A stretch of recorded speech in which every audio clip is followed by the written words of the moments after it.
Hello and welcome back to my channel. My name is Dwayne. I got a video for that Kimball, United States Army veteran and retired VA rating specialist. Today's video, VA claim wait times. As a former VA rater, I am going to share with you some things that I saw when I adjudicated claims that impacted VA claim wait times. Make sure you stick around.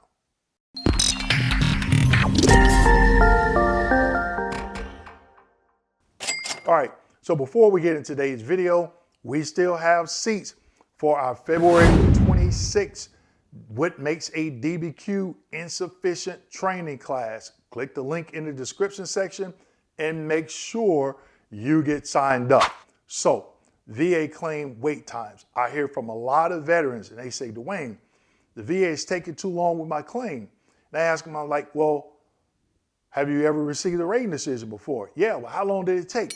It took them 4 months, and that was just too long. Well, actually, when I first started rating, if you received a C&P exam within a year or rating decision within a year, that was the average wait time.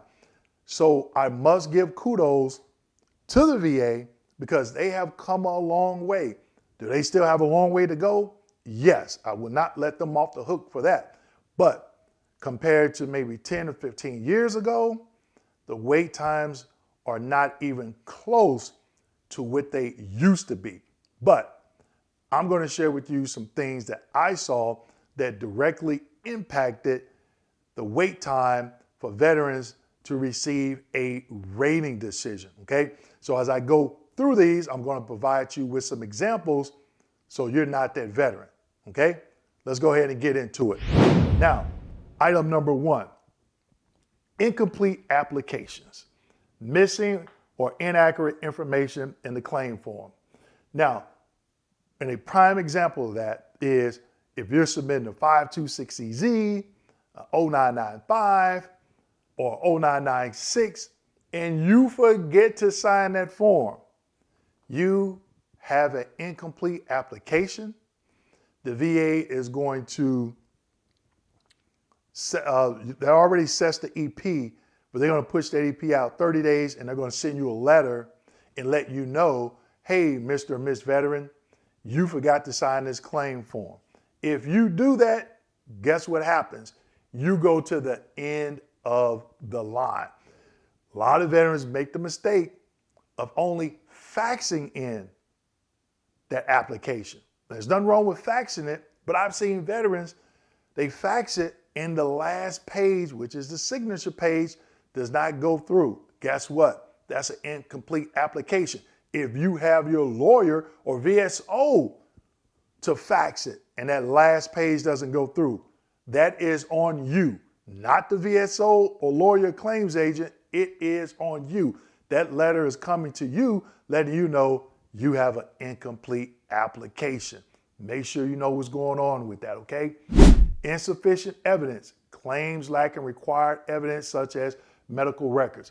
I'm gonna give you two examples. One, whenever the veteran is claiming like a cancer, right? Prostate cancer.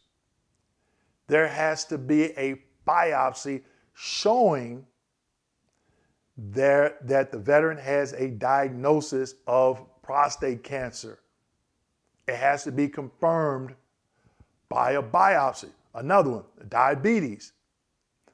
I haven't looked at that DBQ, but when I was rating, we had to look for 2 A1C tests showing a positive for diabetes mellitus type 2.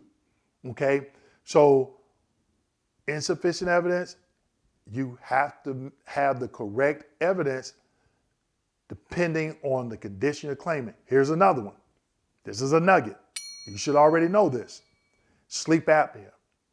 You have to have a sleep study showing a confirmed diagnosis of sleep apnea. Now, when I first started rating, you could just say, hey, I'm claiming sleep apnea, and then the VA will have to jump through all these hoops to schedule you a sleep study and wait on that sleep study to be scheduled, done, and the information sent back to see if you have a diagnosis. And those claims took like anywhere, I was seeing those claims take anywhere between 12 to 24, sometimes 36 months, because a lot of veterans couldn't get in to get their sleep study scheduled. And so while they're waiting, they, guess what? The claim is just sitting there, okay? Number 3, high workload at regional office. Okay, so I know a lot of you are gonna say, well, they just had, even though there's a hiring freeze now, I know a lot of you are gonna say, well, they hired a lot of people during the PACT Act. And if you say that, what you fail to realize is those people have to get trained up. And I've said it in some of my previous videos, at my 24-month mark, that's when I really started to feel comfortable about signing off on that code sheet, that rating saying, yep, it's good to go. It is a lot of information being thrown at these VA employees, okay? And claims are still coming. Claims are still coming. So they have a big hiring push, and let's say they hire 500 people nationwide. Don't expect those people to be effective for like 12 or 15 months because they got to get trained up, okay? Number 4, complex claims. Claims with multiple conditions. When I rate it, I love those claims with multiple conditions. PTSD, back, right shoulder, left knee, sleep apnea, migraines. I could knock those out if I had the correct evidence, okay? Sometimes I had the veteran submitted DBQs and nexus statements, and I'm like, oh, I don't even have to schedule a C&P exam. All of them are actionable sufficient. Let me go ahead and knock these out. It's a win-win. The vet is going to get paid, going to get this claim done in a timely manner, and I'm going to meet my production quota. But those other complex claims like Parkinson's disease, SMC-R1, SMC-R2, and I did a video where I was explaining SMC-R1 and R2, and in that video I stated those claims took me about, I think the first one took me 16 hours, 2 days, the other one took about a day and a half, okay? About 12 hours. Because not only when you service connect that Parkinson's disease, you may have the rating decision may have anywhere between 10 or 15 secondary conditions to that Parkinson's, okay? Very complex. And they just had a team that just worked on those, okay? Because they took longer. All right, move right along. Number 5, backlogs due to appeals. A surge in appeals or supplemental claims can increase processing times for new claims. Yeah, they can, but guess what? Here's the nugget.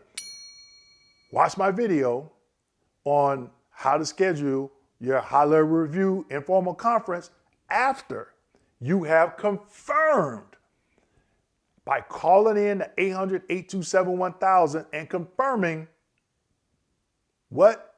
That the 0996 is of record in VBMS, okay?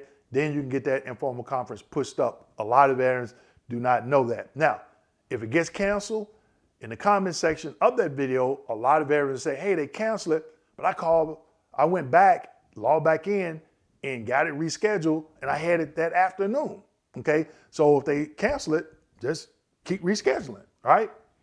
Let's keep going. Number 6, pending C&P exams. A lot of veterans don't know you can request that C&P exam be done at the VA. The majority of them, I would say 95% of them, I've been hearing from vets, they're going out to these third-party contractors. They have these billion-dollar contracts. And these doctors don't see you. I mean, they don't treat you, okay? So you can request, say, hey, I want my C&P exam done at my local VA, okay?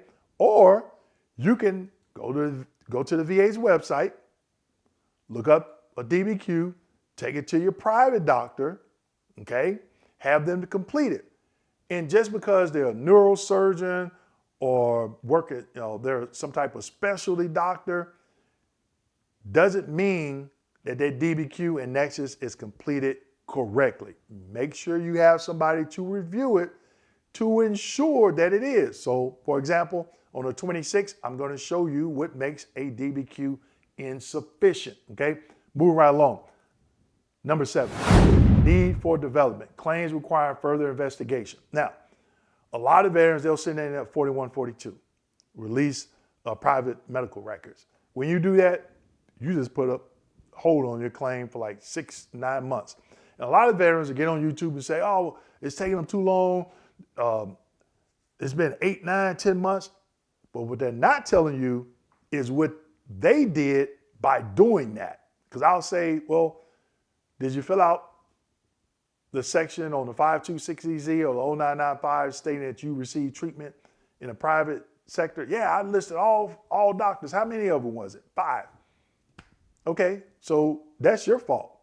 You could have went out, got that information yourself, looked through it, pulled out the necessary documents, and submitted it with your prescribed claim form.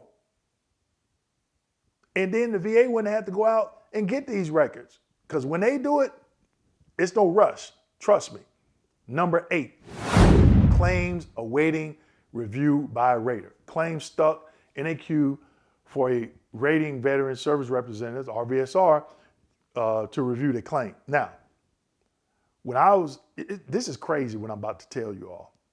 When I rated, don't you know, I was at home and I was emailing my supervisor, and days I went in the office, I was going to my supervisor, I'm like, hey, I need work. I need work. I need work. I don't have any work. I'm doing, they'll say, well, just do training. Do training for 2 or 3 hours. I need work. And you probably asking yourself, Dwayne, with this backlog, what's going on? And I never got a clear answer.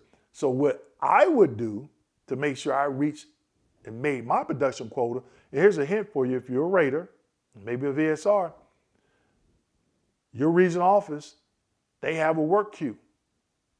You got access to it. At least we used to have access to it. And I would go through there and I would look for claims.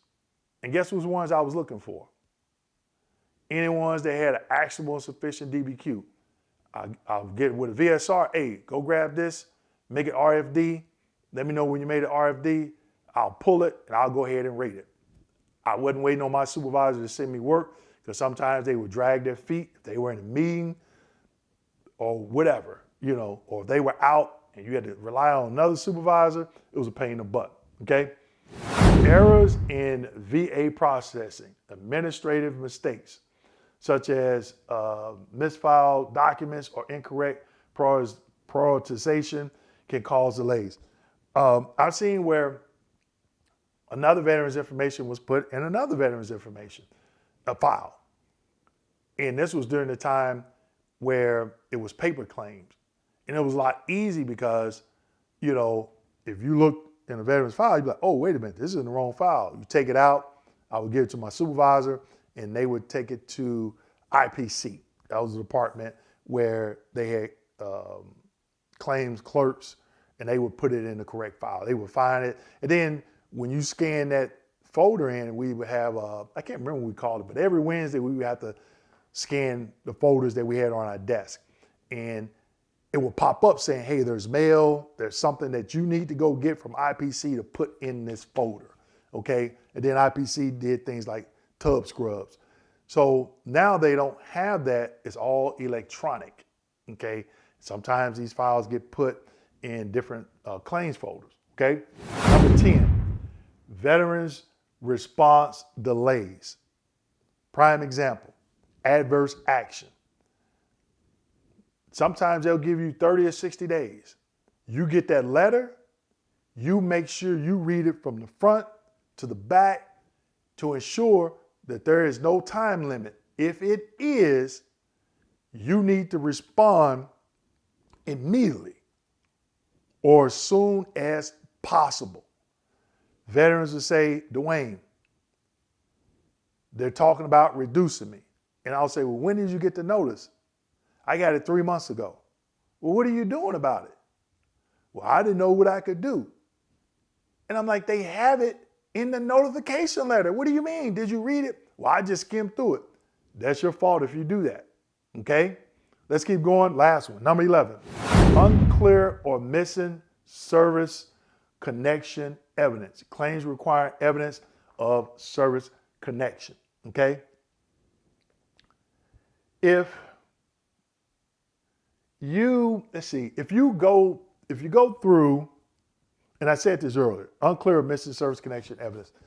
If you're getting evidence from a private doctor, okay, you go get it. But make sure when you pull out the evidence, pull out the correct evidence. So for example, if you're claiming a back condition and you have a private doctor and they've been treating you for everything, does it make sense to send in evidence about a knee strain or your right wrist if you're claiming the back? Okay, so you want to make sure you get the correct evidence and that it is clear as it pertains to what you're claiming. How does it support if you are filing pre-service aggravation, direct service connection, increase? How does it support what condition you're claiming and how you're claiming it? That is important, okay? You definitely don't want to miss out or forget to do that. Now, that was 11 options there, okay? Go back, look at the video again, and say to yourself, have you made any of those mistakes? And if you have, next time you file a claim, make sure you don't make those mistakes again. Now, some of these things are out of your control. They're on the VA side. There's nothing that you can do about it other than when you submit that claim and you know it is a FDC fully developed claim, is nothing else they need to go out and get. That's all you can do at that point, all right?